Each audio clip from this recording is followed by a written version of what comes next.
Freddy's Journal, Friday, October 13th.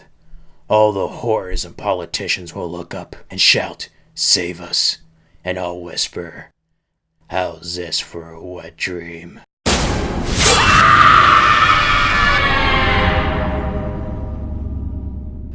Hello everyone, you're on an all-new episode of The Final Cut, and my Halloween reviews conclude with the 2010 remake of A Nightmare on Elm Street.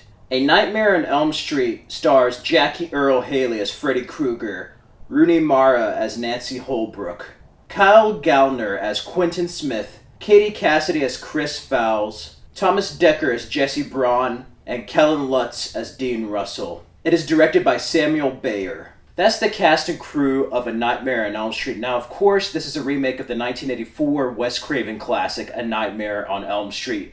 And it pretty much follows the same story. Freddy Krueger is this boogeyman who attacks teenagers in their sleep. He kills them in their sleep.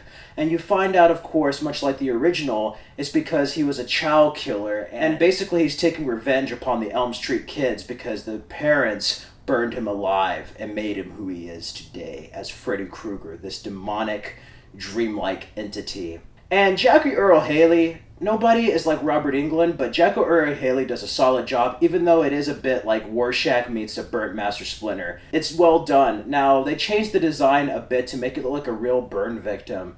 The design kind of has its pros and cons, but ultimately, there's not much with facial expressions like in Robert Englund's Freddy Krueger.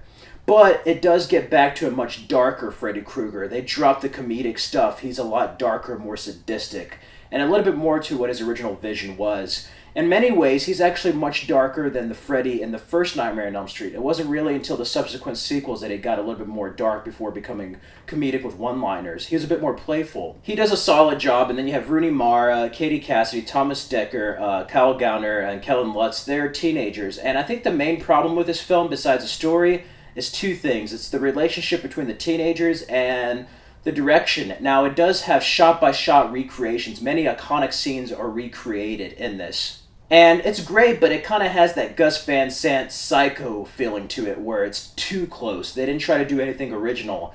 And that's what ultimately makes this film feel soulless. It's very faithful to the way the originals were shot, to some references to other characters in the sequels, but it doesn't really do anything that makes it stand out on its own, and it really doesn't warrant a remake. I think they just remade this film way too soon. Now, of course, it's inevitable that Freddy Krueger would be remade. I mean, you've had many actors play Dracula or Shakespeare's Hamlet, but Robert Englund was in Freddy vs. Jason in 2003. This came out in 2010. I think Robert Englund was still fresh in people's minds that it was a little bit too soon and premature to make a remake. So that's a weakness, and I just don't care about the characters. They're not friends. They're all go to the same school, but they're kind of strangers, and I really don't like that. It doesn't have that type of feeling of friendship like the original, and you don't really feel anything when they're killed. And the stuff that's recreated is a bit lackluster and doesn't have the same intensity as the original. Chris dying, she flies up, of course, but it doesn't look like she's being murdered. She just gets thrown around everywhere, and then there's just a little bit of blood, and I'm like, what? You have CGI, you have an increased budget, but sometimes less is more. And in the original Nightmare on Elm Street, they basically made it for nothing, and it was much more effective than the remake in 2010 that had a lot more money and effects thrown at it. The wall looks very cartoonish. It doesn't look cool like the transparent projector wall they had on the screen for Freddy. But Nancy in this is kind of written boring. It's sad because Rooney Mara is a great actress, but even she didn't like this film. She almost quit acting because of this. But it's interesting with Jackie Earle Haley because he went with Johnny Depp to audition for the original for Glenn, and he didn't get it. Johnny Depp did, and now Jackie Earle Haley is Freddy after Rorschach. He does a great job in this. He is the best part about this movie, but you're no Robert Englund, but it's kind of an unfair comparison because nobody can top Freddy. And Robert Englund really made Freddy Krueger the way he was. But I like Jackie Earle Haley's sadistic, dark nature. There's certain references from the original, whether it be blood or like, how's this for a wet dream? And there's even this cool part where he's talking to Thomas Dekker's character, and he says, after death, the brain is active for 7 minutes, and it's just like, I have 6 more minutes to play with you. It's just very sadistic and playful. But they add this backstory where, besides being a child killer, he's a pedophile. And of course, that was maybe more towards the original vision, and they weren't able to get away with it back then, but I don't like that angle, because the whole movie, it makes it seem like he was innocent and you're rooting for him. You're like, oh my god, this Freddy Krueger didn't kill any children. No. After they make you root for him, they reveal the truth and you feel horrified. Great effect in that, but I just didn't like that direction.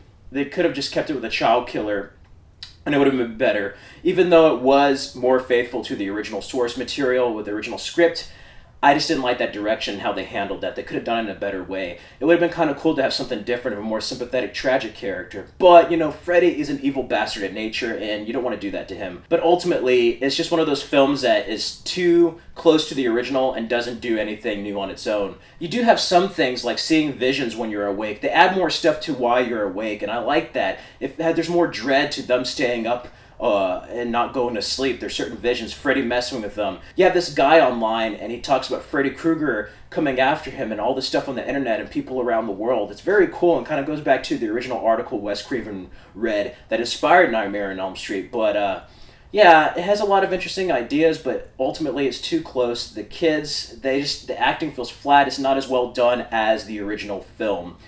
And Nancy and the parents, it's just, everything about this just feels rather soulless and not original enough. Even though it is faithful, it kind of follows into the Gus Van Sant Psycho remake syndrome. I want to give this a 3. There's many great moments. Dream.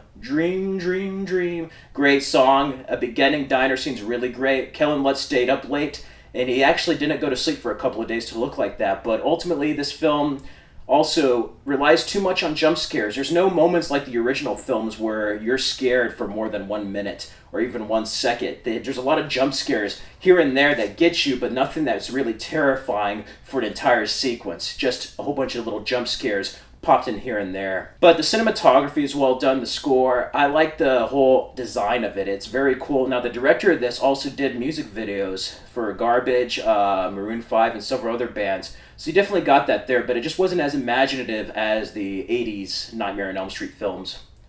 I want to give this a 3, but I'm going to give A Nightmare on Elm Street 2010 a 2 out of 5 and a B-. It's solid in its own right. It's better than some of the other movies, but it's just not the original, and it's not as good as some of the previous movies. And I feel like they could have kept Robert Englund. They could have did something different. Originally, they're going to do a prequel, and they dropped that idea to do this. And I'm like, why didn't you do a prequel? You could have had like the Freddy's Nightmares pilot, but expanded upon.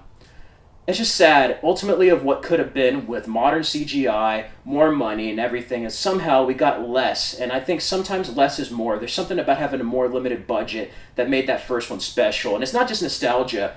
I know Freddy was a lot more comedic in some parts in the first Nightmare on Elm Street compared to some of the sequels, but he was still dark. The characters were interesting.